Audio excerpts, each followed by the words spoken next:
Hello and welcome, and this is Japan, and we're going to be doing a NXT Battleground 2024 tier list based off of the matches. It was just yesterday.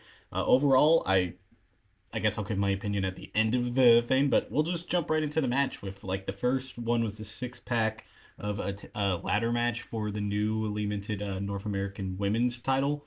The match definitely lived up to its high intensity with who was going to be in it. Overall, I think there were some really good spots there. We saw Lash Legend just absolutely annihilate everybody. I mean, at that point, it was just like I felt like she was going too strong. Like I was like, they're going to nerf her because she's just absolutely destroying everybody. So I kind of still wish that she won. She was like my sentimental pick. And then I had picked Soul to win, but she didn't end up doing it. But she had a great showing. I think all the women there really did. I think maybe Fallon Henley might have had the crappiest showing, I guess, out of them. I feel everybody else did pretty good. I mean, next up would probably be like Keani Jordan. Like she probably had the second worst performance, and she's the one that won it. I think overall it was great. I think like the ending was almost anticlimactic because it was like all this stuff was happening, and it was just like she got up there and did that. And sometimes that's how the ladder matches work in general. But I think overall it was still a really good match. I would have wanted a little bit more and maybe a little bit longer. I feel like they were definitely getting to some really good spots there, and I think they just kind of stopped. I think maybe either, that was just kind of what they had planned, and I feel like overall, I think because they made maybe my personal opinion the wrong problem. I know they would probably wanted a babyface, champion in there. I had talked to like somebody that's part of the community and stuff, French fries, and they were saying that, and I was like, it makes sense, but if they were gonna go babyface, I'd rather them went Soul on that point. But Kanani will hopefully be a good champion. I feel like her moveset could be really cool out there, so we're gonna see that. So I'm gonna give it a B. I think it's like middle of the road, still great match.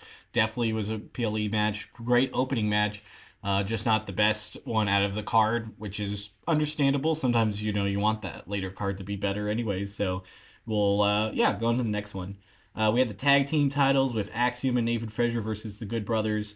It went back and forth really well. There's some really good spots. Axiom, I think, really had some really good high flying abilities, and the Good Brothers looked pretty dominant through most of that match. Obviously, like dropping it towards the end, which we kind of assumed you want that tag team to be built up, and this tag division in general in NXT needs to be built because there's just not a lot. I mean, you got to think there's like I can only think of like two other tag teams, and I don't think they're at that level to be um, challenging for anything. Everything else is like either like a faction or like not really in that, like Gallus or Metaphor. Like those two could easily be maybe in the tag divisions, but I don't really feel like that's where they're going. But eventually, I hope they will. But back to the match, kind of got on a little tangent.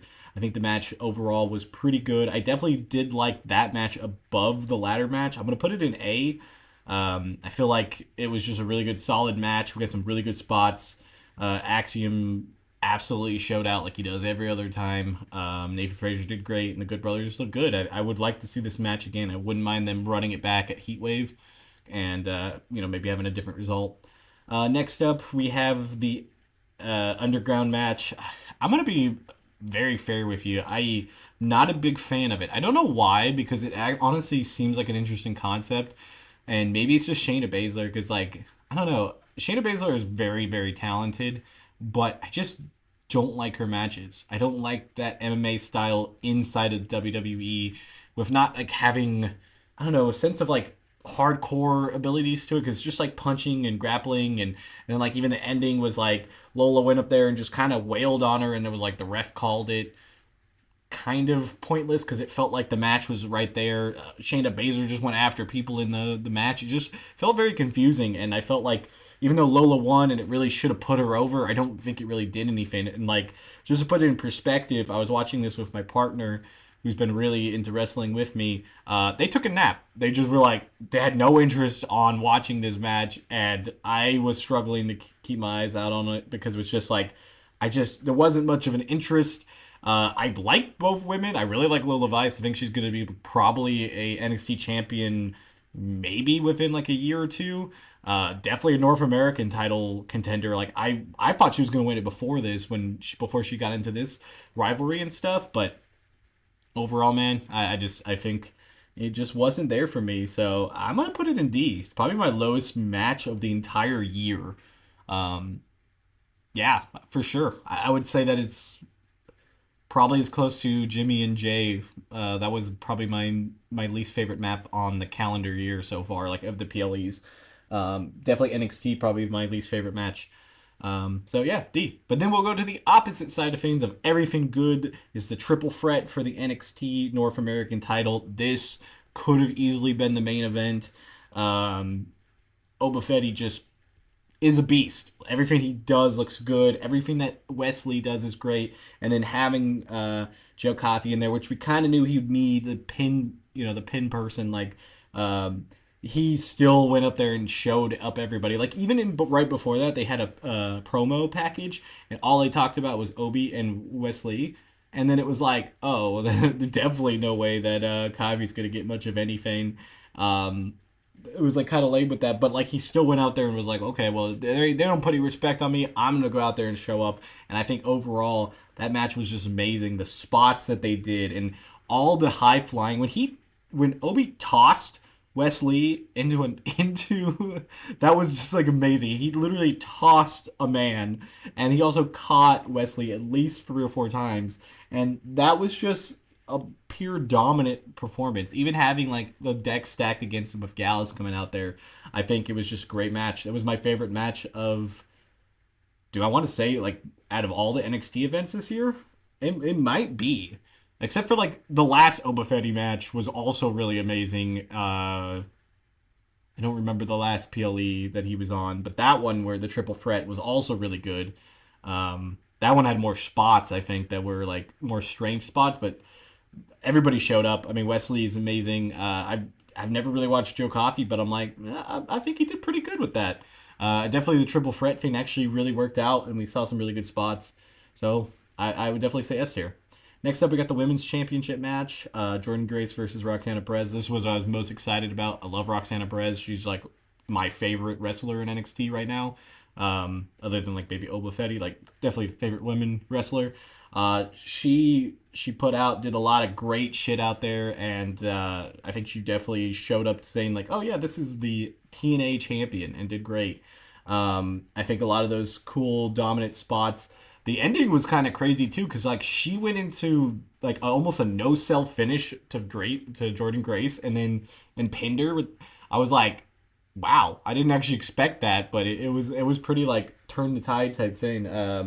Overall, I think the match was really good. The outside interference with Tatum Paxley and Ash by Elegance / Dana Brooks kind of felt like a lot. I think maybe we'll get like Paxley in the TNA event, hopefully. Maybe a triple threat with her and Ash. I don't actually know if Ash by Elegance is like was trying to help her. That was the confusing part because I'm not like super up in the TNA lore, but I feel like they were like she was there just to be there, I guess. But I don't know why. Maybe they are friends, but then like Jordan went after her too, so I'm not really sure. Maybe someone in the comments can tell me because I didn't really get that part. But I think that kind of a drawback a little bit on the match for me wanting to put it super super high. I think overall it was still an amazing match. I'm gonna put it in A tier. I think the match lived up to everything. I just really don't like the ending. I just feel like it was kind of messy, or like not really the finish ending, just the ending of what was like with all the outside stuff. I mean, we knew there was gonna be some shenanigans. There was no way that Roxanne was gonna win clean, but I think they could have just done it with Tatum Paxley and it would have been fine. Next up, and the main event was Trick Williams versus Ethan Page. I've never really watched Ethan Page like wrestle. Every time I saw him in AEW, it was when he had the gimmick where he owned Matt Hardy's contract and just basically told Matt Hardy to do whatever he wanted him to do. So it was kind of interesting to actually see him go out there and wrestle. I think he did really good, being his first WWE match, like, and or at least like I don't think he's ever been with the company, but at least his first WWE match coming back. I think it was the right choice. I think it worked out really good. I think Trick had one of his best, just overall like matches. Not to mention like title defense. I mean, it was his first title defense of the NXT Championship. I think on PLE. I don't think he's had one yet. So I think all of that just really added up. do a pretty good match. I don't really have much to go like saying bad about it. I feel like overall it was just a really good match. I don't think I'd put it in S tier because it wouldn't be like a match that I would like think of like this is an instant classic. But for the main event, it was great. It was just hard to outdo Oba Fetti's triple threat match, and that's what I think. Tell me what you guys think. We got a packed week here on the channel. I'm gonna try to get videos out all week. I've like missed a couple days this week, and different stuff because I want to make sure this week's really packed full. We're gonna have a prediction video for Clash of the Castle, and then we'll do like a tier list after that, and then we'll do some stuff because I feel like we got some really interesting overall things coming up. So yeah, tell me what you guys think is what about this PLE that you guys liked, and I will see you guys next time. Bye guys.